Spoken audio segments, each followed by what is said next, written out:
अल्हम्दुलिल्लाहिल्लज़ी वहदा वस्सलातु वस्सलामु अला मन ला नबिय्य बअदा। एक बात मैं शुक्रिया अदा करना चाहूँगा मोइज़ साहब का, जो बोले कि डॉक्टर साहब आप आके मस्जिद में जो है जुम्मे के दिन ख्याल इजहार करिए, और साहब का भी कि जो है मस्जिद हमेशा सिर्फ दीन की बात करने की जगह नहीं, मस्जिद वो जगह है जहाँ हर चीज़ जो अपने से रेलेवेंट है उसकी बात करना चाहिए।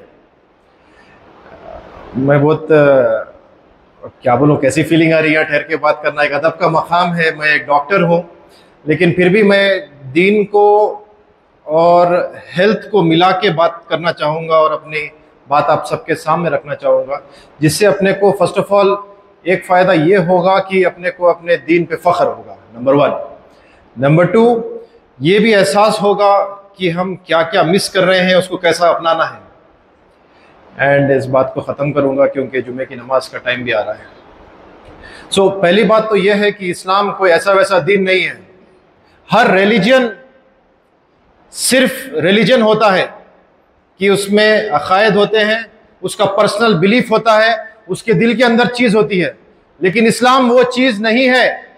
इस्लाम दीन है, वे ऑफ लाइफ है, जिंदगी गुजारने का तरीका है कि इंसान ला इलाहा इल्लल्लाह बोलने के बाद, उसका अकीदा एक खुदा पे होने के बाद, एक अल्लाह पे यकीन होने के बाद, उस पे लाजिम है मोहम्मद रसूलुल्लाह अपनाना चाहिए। उसके अंदर उसके जिस्म से सुन्नतें झलकना चाहिए। It is a way of life. किसी से मोहब्बत हो गई, जो लोग इश्क के गली से गुजरे हैं कि मोहब्बत देर तक छुप नहीं सकती, तो किसी को अल्लाह से मोहब्बत जब हो जाती है तो मोहम्मद रसूलुल्लाह की शक्ल में बाहर आती है। और रसूलुल्लाह सल्लल्लाहु अलैहि वसल्लम का हर तरीका साइंटिफिक है, हर तरीका साइंटिफिक है। अपने बच्चों को, आने वाले नस्ल को ये सिखाने की ज़रूरत है हमारे को कि हमारे बुजुर्ग जो चीज़ करते थे वो साइंटिफिक है, भले उनको मालूम हो या ना हो। रसूलुल्लाह सल्लल्लाहु अलैहि वसल्लम का इल्म था, साइंटिफिक था। मिसाल के तौर पे हम 4-5 डिस्कस करके जो है आगे बढ़ेंगे। पहली चीज़, आज हम लोग देखते हैं कि टोपी पहनना कितनी अहम सुन्नत है। कि पहले मस्जिदों में जब हम छोटे थे कि नमाज से हटा देते थे, टोपी डाल देते थे, ऐसा टोपी पहनने का बहुत इंपॉर्टेंस था। आज चले गया, टोपी कोई पहन नहीं रहा है, बोले कि कोई इंपॉर्टेंट सुन्नत है। सुन्नत छोटी बड़ी कुछ नहीं रहती, हर सुन्नत सुन्नत है, सरकार की अदा है। तो ये हर चीज़ इंपॉर्टेंट है। टोपी पहनने पे एक रिसर्च हुआ है, एक स्टडी हुई। जाहिर सी बात है हमारी कौम पीछे है रिसर्च में, अफसोस की बात है। रिसर्च हमारी कौम को करना चाहिए। पंजाब में स्टडी हुई इसकी, सरदार जी लोग स्टडी किया इसका, सिख कम्युनिटी ने स्टडी किया कि बोले कि फालिज का अटैक, पैरालिसिस सर्दियों में होता, अक्सर सुने होंगे कि रग फट गई भेजे की, ब्लड क्लॉट हो गया ब्रेन में, हाथ पैर गिर गया, हाथ उठा नहीं सक रहे, चल नहीं सक रहे, बात नहीं कर सक रहे, इसको पैरालिसिस अटैक बोलते हैं। फालिज का अटैक 3 गुना कम होता है उन लोगों में जो पगड़ी बांधते हैं। पगड़ी बांधना तो आयन सुन्नत है, निचली दर्जा लास्ट तो टोपी पहनना है।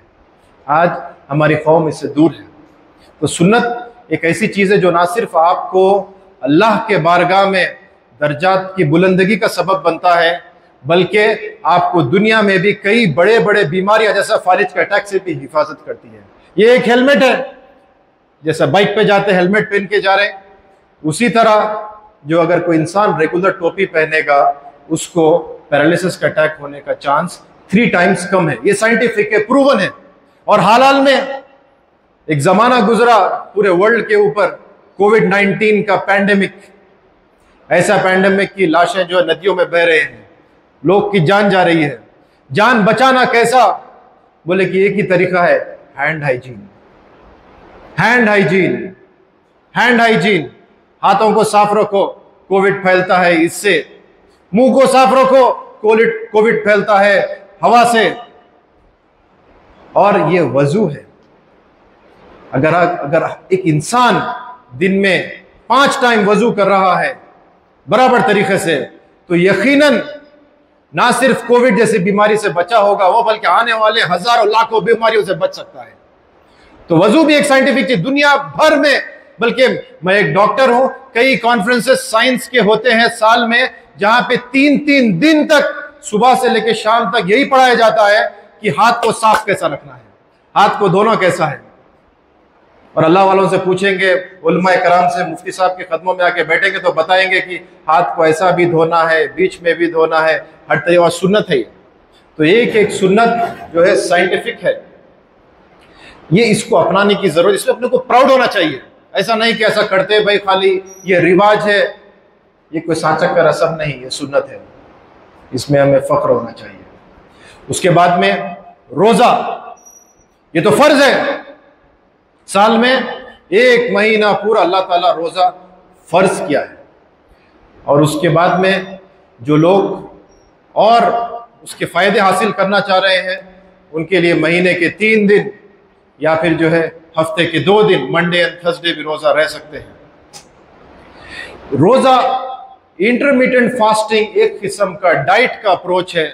आज लाखों किस्म के डाइट्स को दुनिया में स्टडी किया गया है और उसके बाद ये फैसला हुआ कि जो इंसान इंटरमिटेंट फास्टिंग करता है उसको कैंसर होने का चांस कम हो जाता है।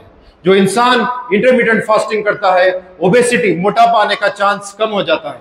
जो इंसान इंटरमिटेंट फास्टिंग करता है उसको हार्ट अटैक होने का चांस कम हो जाता है, उसका कोलेस्ट्रॉल कंट्रोल में रहता है।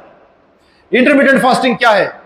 बोले कि 16 घंटे कुछ भी नहीं खाना, पानी पी सकते आप लेकिन खाना कुछ भी नहीं, खाना है तो बीच के 8 घंटे में खाना।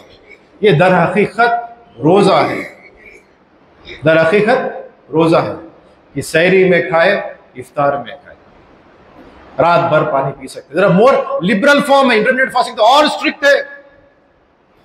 तो जो इंसान अपनी हेल्थ चाहता है, ना सिर्फ फिजिकल हेल्थ बल्कि स्पिरिचुअल हेल्थ भी चाहता है, तो मेरे ख्याल से हफ्ते के 2 दिन रोजा रहेगा तो ना सिर्फ उसको शुगर से बचेगा, बीपी से बचेगा, हार्ट अटैक से बचेगा, फालिज के अटैक से बचेगा, मोटापे से बचेगा, उसका कोलेस्ट्रॉल कंट्रोल में रहेगा। ऐसे ऐसे चीज जो इस्लाम में है और 100% साइंटिफिक है।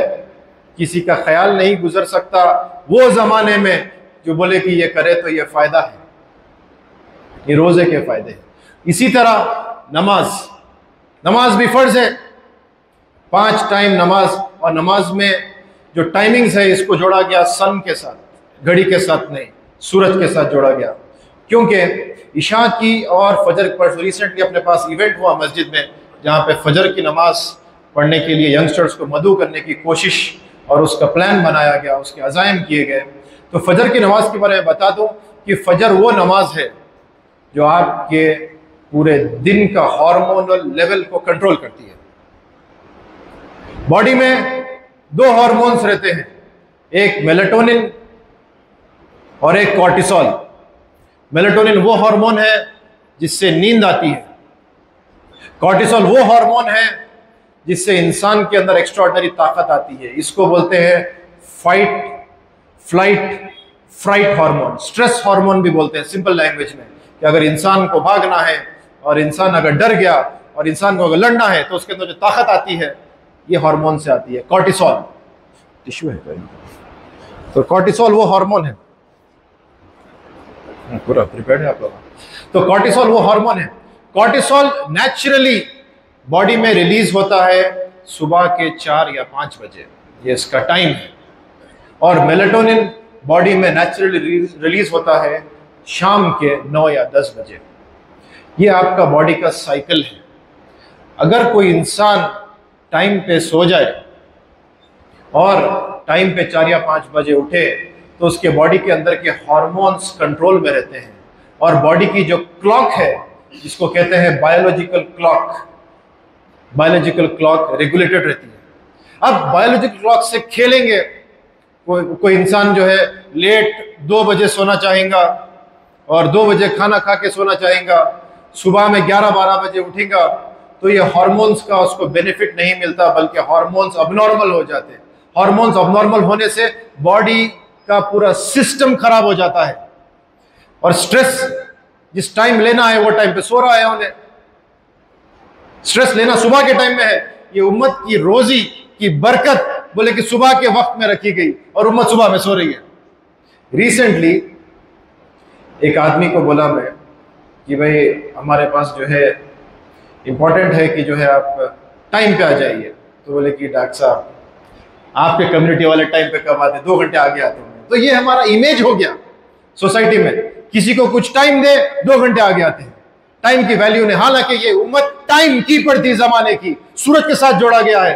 टाइम कोई देखे या ना देखे, मुसलमान जरूर टाइम देखता है कि फजर कब हो रही है, जोहर कब हो रही है, असर कब हो रही है, सूरज गुरूब कब हो रहा है, ईशा का टाइम कब आ रहा है। ये उम्मत टाइम कीपर थी। और कोई भी गेम्स, रिसेंट ओलंपिक गेम्स गुजरे, ओलंपिक गेम्स में प्लेयर से भी ज्यादा इंपॉर्टेंट पता है कौन है?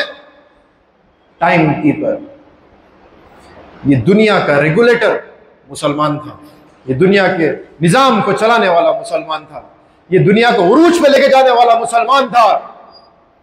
एक एक चीज, द डार्क एजेस यूरोप में, अब बच्चे जो स्कूल को जाते हैं उनको पढ़ाते हैं कि एक जमाना गुजरा, उसको कहते हैं dark ages. Europe dark ages में, अंधेरे में है। आज अफ्रीका को डार्क कॉन्टिनेंट कहते हैं, वो जमाने में यूरोप में डार्क एजेस चल रहे थे। उनको कुछ पता नहीं था। इराक को आके, बगदाद के लाइब्रेरीज में आके पढ़ते थे, इल्म हासिल करते थे। और हमारे साइंटिस्ट इमाम राजी जैसे, इब्न सीना जैसे बड़े बड़े किताबें लिखते थे, इल्म के मोतियां निकालते थे। और ये विरास और ये मीरास जो थी हमने गवा दी। इसको अल्लामा इकबाल लिखते हैं, गवा दी मीरास जो हमारे आबाओं की थी, इसीलिए सुरैया से आसमान जमी पे दे मारा। कि एक जमाना था कि आसमान पे हम सैर करते थे, और आज जमीन पे गिरे हुए हैं, लोगों के कदमों में आज गिरे हुए हैं, क्योंकि हमने वो मीरास जो मिला था हमारे को बुजुर्गों से, उसको गवा दिया। अल्लामा इकबाल यूरोप का सफर करे, सफर करके देखे कि स्पेन के लाइब्रेरी में, फ्रांस के लाइब्रेरी में, यूके के, लंदन के बड़े बड़े लाइब्रेरीज में जब जाके देखे कि बोले कि ये इल्म के मोती, ये किताबें अपने आबा के, जो इनको देखूं यूरोप में तो सीना होता है सीपारा। मेरा सीना छन्नी हो जा रहा। हैदराबादी लैंग्वेज में बोले तो मेरे सीने को खीमा मार दे रहे हैं, कौन तो भी दर्द से खून बह रहा है, क्योंकि इल्म के मोती, किताबें अपने आबा के, जो हम इस पे काम करना था, जो हमारे को करना था, या आज कोई और ट्रांसलेट करके कर रहा है। और आज हमारे स्कूल्स में उनके नाम से हमारी किताबें पढ़ाई जा रहे हैं। पुरानी चीज नया लेबल लग के, अजमत हमारे बुजुर्गों की होनी थी, अजमत हम किसी और की करने पे मजबूर हो रहे हैं। कॉन्वोकेशन डे, आज आप देखते हैं कि डिग्री मिल गई, एमबीबीएस पास हो गया मैं, तो बोले कि कॉन्वोकेशन डे है, डॉक्टर साहब आपको, आज आप डॉक्टर बन गए, आज आपको कॉन्वोकेशन डे में आना है। कॉन्वोकेशन डे में गए तो वहाँ पे एक ब्लैक कलर का ऐसा पिनाए और टोपी पिनाए, उसके बाद में डिग्री दिए, फोटो दिए। ये जो कल्चर है अभी भी आप देख सकते, मुफ्ती साहब अगर सही ड्रेसिंग करके आएंगे तो बराबर वही गाउन पहन के आएंगे, वही पहनते ना, क्या बोलते हैं उसको, शाया। हमारे आबा का कल्चर था, कुछ कुछ ट्रेसेस बाकी है। जरूरी है हमारे कौम को, हमारे आने वाले नस्ल को, बच्चों को इस बात को सिखाया जाए कि भाई हम बड़े लोग थे, आज लुट गए हैं हमारी गलती की वजह से। हम इसको कोशिश कर रहे हैं सही करने के लिए। हम सिर्फ दिशा दे सकते हैं। उरूज पे तो तुम ही लेके जाओगे, उरूज पे तो आने वाले बच्चे लेके जाएंगे, उरूज पे तो आने वाली नस्ल लेके जाएगी।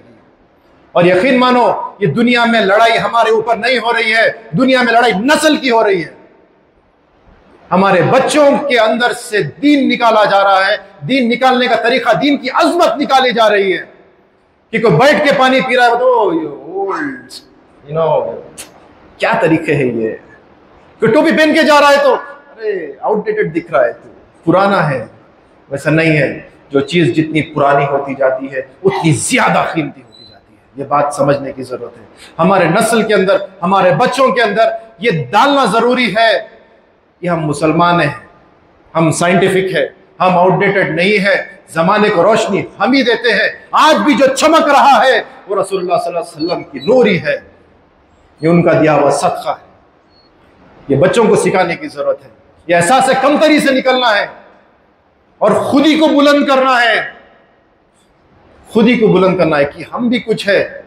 तो नस्ल के अंदर से इस्लाम की मोहब्बत निकालने का तरीका ये जो अपनाया है, जमाने से 100 साल से चल रही है मेहनत, कि आपको आउटडेटेड बताते हैं, आपको अनसाइंटिफिक बताते हैं, आपको जो है पुराने ज़माने के पुराने ख्यालात वाले पीछे लेके जाने वाले लोग बताते हैं, वैसा बिल्कुल नहीं है।